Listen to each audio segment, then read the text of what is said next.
حضرت جناب سیدنا سری سختی رحمتullah علیہ فرماتے میرا دل سخت ہو گیا تھا،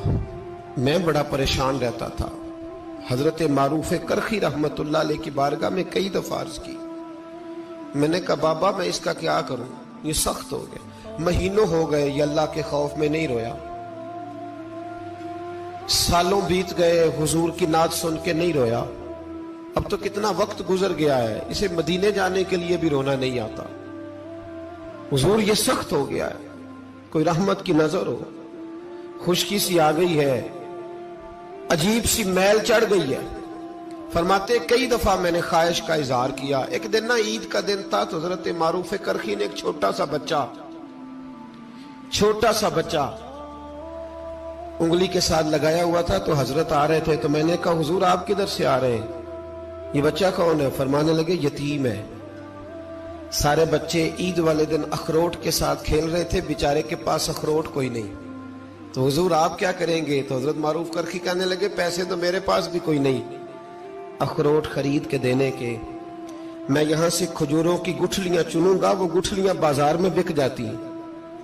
میں یہ گلیوں سے گٹھلیاں چنوں گا اور چن کے میں نے کہیں بیچوں گا، اور جب میں انہیں بیچوں گا تو پھر یتیم کے لیے 2-4 اخروٹ خریدنے کے قابل ہوں گا، پھر میں اسے اخروٹ خرید کے دوں گا۔ پتہ نہیں کہاں کی بات سنا رہا ہوں میں آپ کو، اور پتہ نہیں کہاں کا ذکر کر رہے ہیں بابا جی۔ بچہ یتیم ہے، بچے اخروٹ سے کھیل رہے تھے، اس کے پاس اخروٹ کوئی نہیں۔ بابا آج کا پیر تو معرفت کی بات کرتا ہے، تو یتیم کے لیے گٹھلیاں چننے چلا ہے۔ آج کا پیر تو کہتا ہے میں اسی والے کمرے میں بیٹھ کے تمہیں بڑا عرش کے اعلیٰ کی بات بتاؤں گا، یتیم کے لیے گٹھلیاں چننا، مدرسے کے طلباء کی نوکری کرنا،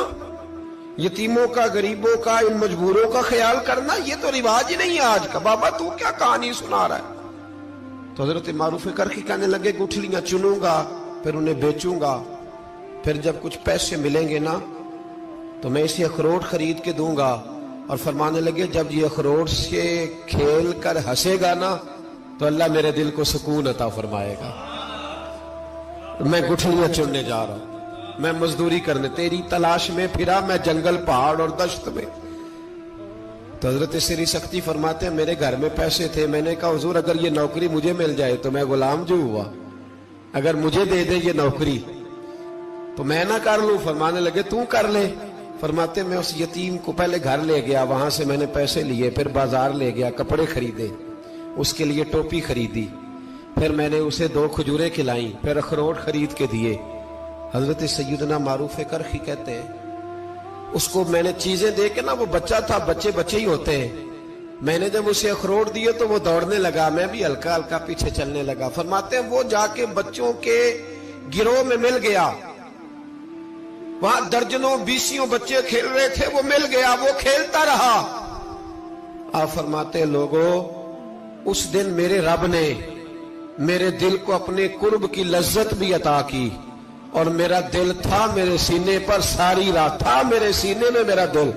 پر ساری رات میرے نبی کے قدموں کا طواف کرتا رہا ہے۔ اب نہ لگ گیا ہے، پاک ہوئے تے پاک بھی ملدا ہے، اے بنا پاکوں پاک نہیں ملدا۔ سادے وجود نو تون دے نالوں اکو تولا ٹکڑا دل دا، دل لگا کے، دل لگ جائے تو پھر وہ لگ جاتا ہے۔ آپ یقین کریں لگتا ہے تو مزہ دیتا ہے، اور جب تک لگتا نہیں پھر کوئی بھی کیف سرور حاصل۔ امام زین العابدین رضی اللہ تعالیٰ عنہ مولا علی شیر خدا کے پوتے، امام حسین کے صاحبزادے، سیدہ پاک کی پیاری نسل، امام زین العابدین گھر میں نماز پڑھ رہے تھے، غور کرنا بات پہ، گھر پہ نماز پڑھ رہے تھے، گھر میں آگ لگ گئی۔ جب آگ لگی ہے تو پھر شور بھی ہوتا ہے، کچھ لوگوں نے شور مچایا، آگ آگ آگ، دور دراز سے لوگ دوڑے، آپ کا ایک چھوٹا بچہ بھی پاس سویا ہوا ہے، آگ لگ گئی آگ لگ گئی، شور ہو رہا، دور دراز سے لوگ پانی لے کے دوڑ رہے ہیں، آگ بجھائی جا رہی۔ امام صاحب نماز پڑھ رہے ہیں، حکم ہے کہ ایسی ایمرجنسی دیکھو تو نماز توڑ دو، پر اس کے لیے جو دیکھے ہی نہ، جسے سوجے ہی نہ ہو کیا رہا۔ امام زین العابدین پڑھتے رہے، نماز مکمل ہوئی تو آپ کی زوجہ کہنے لگی اللہ آپ پہ رحم کرے، گھر میں آگ لگ گئی تھی، سارا محلہ، سارا گاؤں، سارا شہر ٹوٹ پڑا، بچہ سویا ہوا تھا، آپ نے توجہ ہی نہیں کی۔ تو آپ فرمانے لگے ہلکی سی بن بناہٹ ہوئی تھی میرے کانوں میں، پر میں اللہ کی نماز پڑھ رہا تھا، پر میں اپنے رب کی، میں اس کی نماز پڑھ رہا تھا، تیرے عشق کی انتہا چاہتا، تیرے عشق کی انتہا چاہتا، تیرے عشق کی انتہا چاہتا، میری سادگی دیکھ کیا چاہتا ہوں، ذرا سا تو دل ہے مگر شوق اتنا، وہی لن ترانی سنا چاہتا ہوں، مجھے کیا خبر ادھر کیا ہو رہا، ادھر میں تو اس کے ساتھ میرا تعلق تھا، میں تو اللہ کی بارگاہ میں حاضر تھا، مجھے کیا پتا۔ بی بی کہنے لگی آگ لگ گئی تھی، تو فرمانے لگے بھلی مانت چپ کر، تم دنیا کی آگ بجھا رہے تھے، میں جہنم کی آگ بجھا رہا تھا، تم لوگ اپنے شور میں تھے تو میں اپنے ذائقے میں۔ الذین ہم فی صلاتہم خاشعون، فرمایا یہ لوگ اپنی نمازوں میں عاجزی کر دل لگا کے کرتے ہیں جو کرتے ہیں۔ وہ بڑی خوبصورت مثال ہے، حضرت رومی نے لکھی ہے، بڑی مشہور بھی ہے۔ ایک نمازی نماز پڑھ رہا تھا، میری طرح کا نمازی، مجنو اس کے آگے سے گزر گیا، لیلا کے گھر جا رہا، تو نمازی اتحیات پہ تھا، اتنی دیر میں اس نے بھی نماز مکمل کر لی، تو پیچھے سے جا کے مجنو کا گریبان تھاما، کہنے لگا شرم نہیں آتی تجھے، مسئلے کا نہیں پتا، نمازی کے آگے سے نہیں گزرنا چاہیے؟ تو کہنے لگا یار معاف کر دو، مجنو کہنے لگا معاف کر دو، غلطی ہو گئی، حالانکہ شہزادہ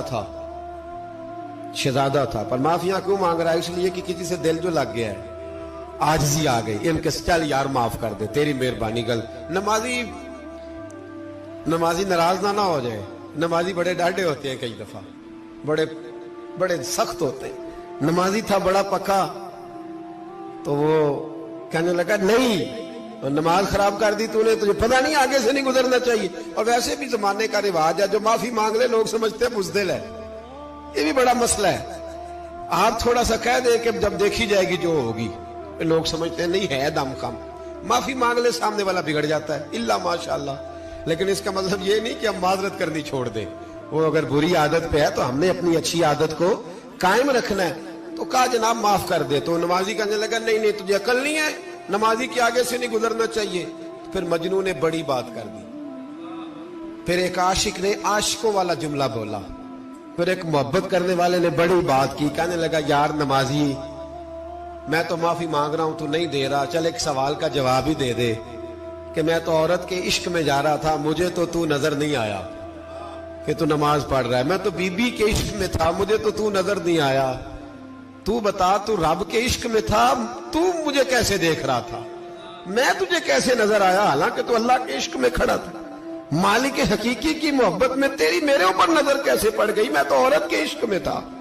اب نمازی صاحب شرمندہ ہو گئے، مجنون